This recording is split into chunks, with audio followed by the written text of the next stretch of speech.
ムが久しぶりに海外から帰ってくると聞き、モックはボスの T に休暇を申請する。ところが部屋に入るなり、ロームに押し倒されるものの、ボディーガードが本業のモックはすぐさま形勢を逆転させ、ロームを制圧。そして自分が留守にしている間も、モックに恋人ができていなかったことと知ると、ロームは隠しきれないほど嬉しそうな顔を見せる。皆さんこんにちは。BL ホリックのムーニンです。ネタバレを含むのでご注意を。では早速始めましょう。今回の滞在も束の間とあって、ロームは誕生日ぐらい海辺の豪華ホテルで過ごしたいと一歩も引かない。しかし、モックは T が思い人のピーチとせっかく二人きりの時間を過ごしていると知っていたため、なんとか止めようとするが、最後はロームの強引さに根負けしてしまう。そしてホテルのフロントに着くなり、兄の T も滞在していると知ったロームは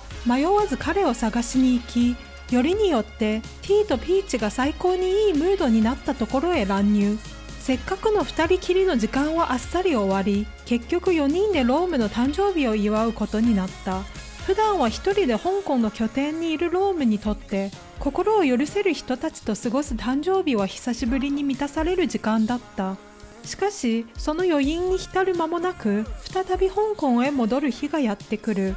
モックに見送らせなかったのは、別れ際にこれ以上寂しい思いをさせたくなかったロームの優しさからだった。そして出発後、ポケットの中にモックから送られたブレスレットを見つけたロームは、言葉にされなくてもその思いを十分すぎるほど受け取っていた。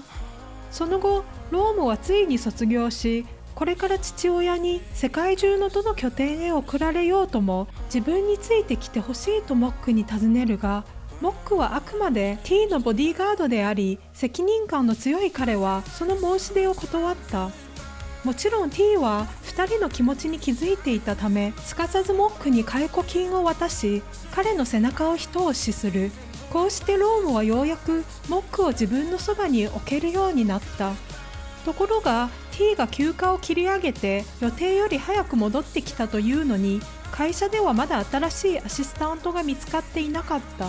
それを見たモックは後任が決まるまで自分が T を支えると言い出す。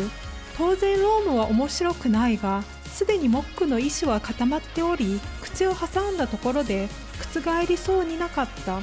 とはいえ、夜になればモックは決まってこっそりロームの部屋へ忍び込んでくる。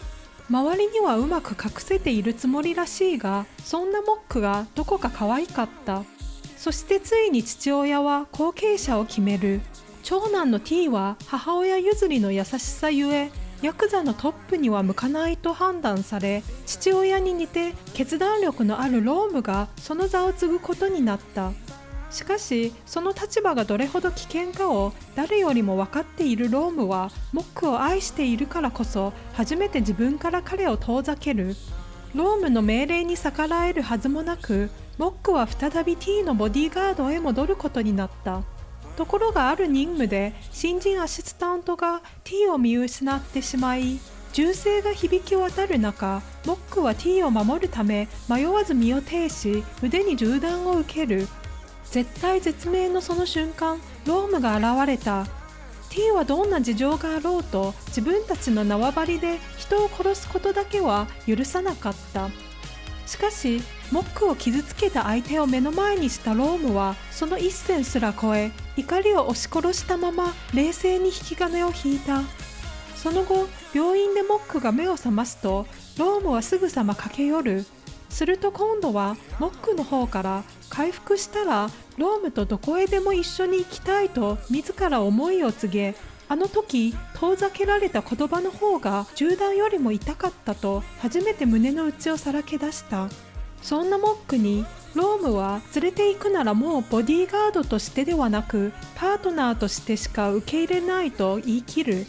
モックは一緒にいられるならどんな立場でも構わないと答え、ついに2人は正式に思いを通わせた。 T は最初ロームがリーダーになったことで心まで冷たくなり、平然と人を殺せる人間に変わってしまったのではないかと悩んでいた。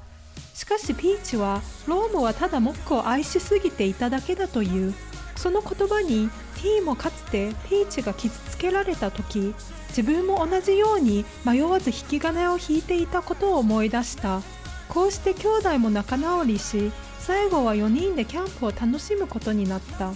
そしてこの日がティとモックにとって本当の別れとなる。長年そばで支えてくれた友人であり、自分の右腕でもあったモックを手放すのは辛かったが、それ以上にティは弟とモックがこれから幸せに生きていけることを願っていた。思い返せば、モックは幼い頃からティとロームを守るためだけに育てられ、厳しい訓練を受けてきた。友達を作ることすら許されなかった兄弟にとって、モックはかけがえのない親友だった。そして最後、ティとピーチの映画記者会見にロームとモックがビデオ通話で登場すると、ロームはわざと薬指の指輪をちらつかせ、その瞬間、会場は一気に沸騰した。また次回お会いしましょう。ではでは。